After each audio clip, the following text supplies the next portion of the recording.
अब चाहिँ फाइनली जानको लागि रेडी। मनबहादुर पनि छ यहाँ, एकदम जानलाई तयार छौँ हामी।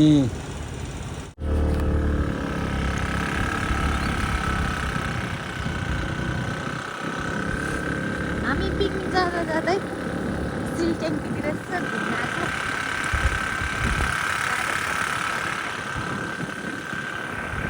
मेरो बुढाले स्कुटर चलाउँदै हुनुहुन्छ।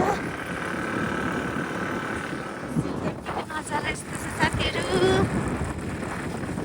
Trishuli hydro power.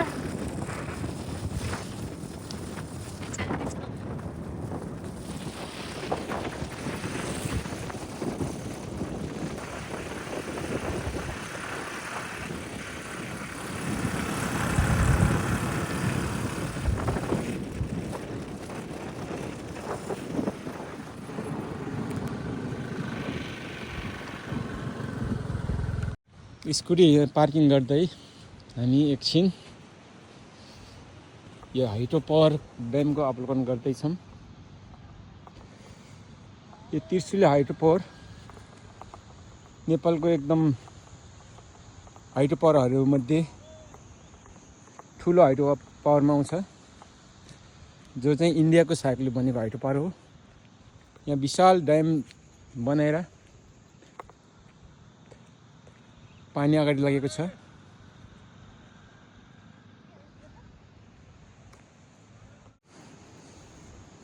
फोटो खिच्ने क्रम जारी छ यहाँ मैदानको।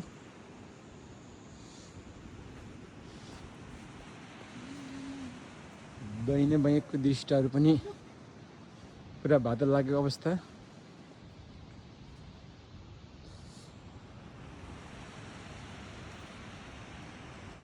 ल मेरो बुढो चाहिँ त्रिशुली हाइड्रो पावरको अब्जर्भेसन गर्दै हुनुहुन्छ।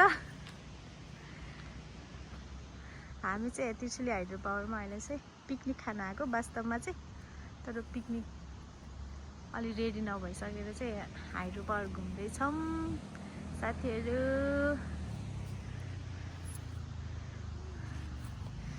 गोथे यता छ। गोथे भाइ हेलो गरिदेऊ। हेलो नमस्ते गरौँ न। Hello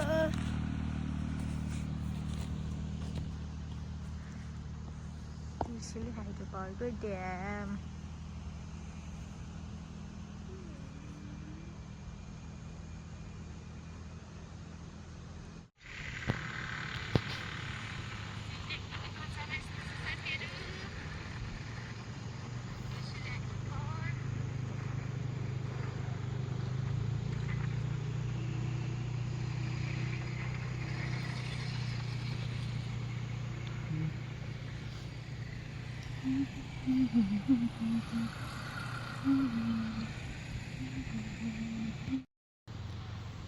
hello good morning from Trishuli hydro power. अहिले चाहिँ हामी त्रिशुली हाइड्रो पावरमा छौँ। गोथे बा ठुलो बाबु म ताल हेर्नु।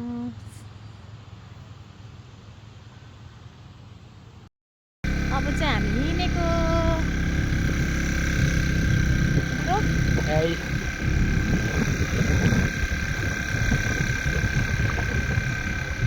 पिकनिक स्पोटतिर जानु लाग्यो। स्कुटी चलाउँदै हुन्छ। अलिक घाम लागेछ बल्ल।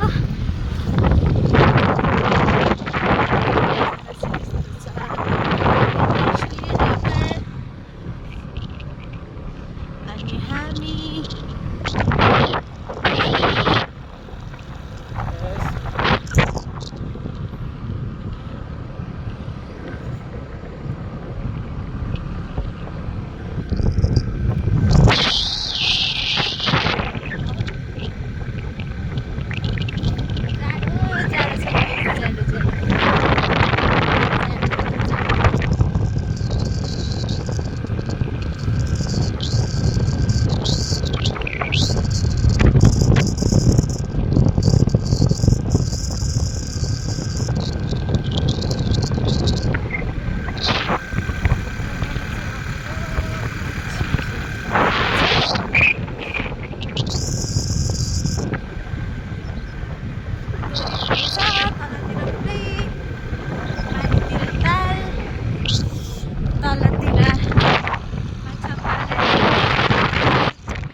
ल अब चाहिँ हामीहरू हाम्रो पिकनिक स्पोटमा चाहिँ पुग्न लाग्यौँ।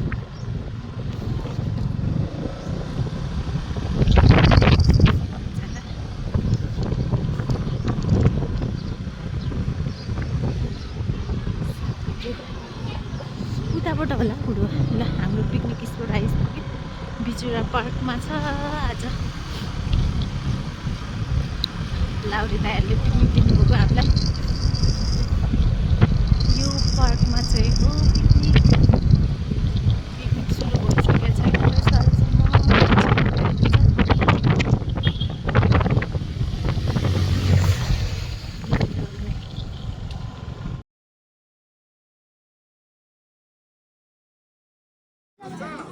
पिकनिक सुरु भएको अवस्था छ। पिकनिक चाहिँ आज 2-3 का पिकनिक एकैसाथमा भएको छ यो पार्कमा। यो पार्कको नाम बिजुरा पार्क हो। यो पार्क चाहिँ स्वर्गीय वीरेन्द्र राजा र उहाँको परिवारको याद सम्झनामा बनाएको पार्क हो। अब हामी बिल्कुल खाना रेडी भइसकेको छ, पुरा क्यु लागेको छ। अब म पनि लाइन लाग्नु पर्यो। ल साथीहरू, आजको हाम्रो पिकनिक समापन भएर अब घरतिर लागेको अवस्था। अब घरबाटै भेट्नु होला।